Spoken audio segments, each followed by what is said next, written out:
Welcome to your source for research, innovation, news, insights, and commentary. Welcome to Research Business Daily Report, sponsored today and this week by Google Consumer Surveys, providing easy answers to every business decision.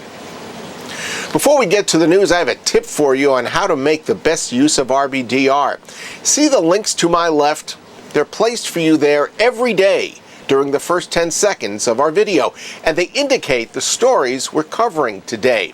If you get an email from us, you know what those stories are going to be. So if you'd like to skip a story or go directly to one of special interest to you, click on it.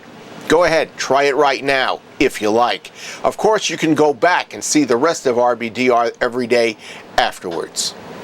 On to the news. When it comes to Twitter use, apparently using a PC to check or update an individual's Twitter account appears to be in its dying days. Strategy Analytics reported 71% of Twitter users list mobile devices as their preferred device. The number of Twitter mobile users has risen 11%. Separately, an NPD Group study confirms users are moving away from PCs for simple web browsing and surfing Facebook. Next, Unconfirmed reports say privately owned eRewards, which bought Research Now in 2009, Conversation Strategies in 2011, and mobile research specialist Opinion last year, and which had $300 million in sales during 2012, is looking for a buyer. Reports say Morgan Stanley is assisting with any possible sale. Finally, RBDR's intrepid observer of the research scene, Dennis Murphy, saw and read Kristin Luck's critical observations about the lackluster state of research conferences, and he told us he wanted to express himself on the subject. So, go ahead, Dennis. It's all yours. Hi, Bob. You recently quoted Kristin Luck's comments on the tired state of market research conferences. Having attended, spoken at, and even chaired such events, I couldn't agree more.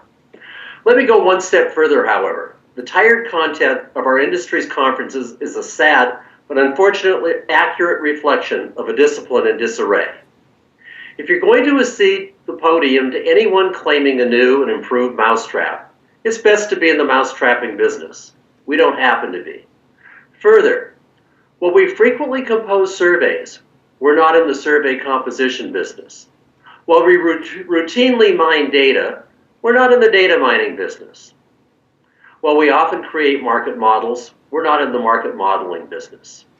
While we discover insights from time to time, even then, we're not in the insights discovery business. If we boil our charter down to basics, we really only have one true mandate, and that's to help our organizations make better decisions.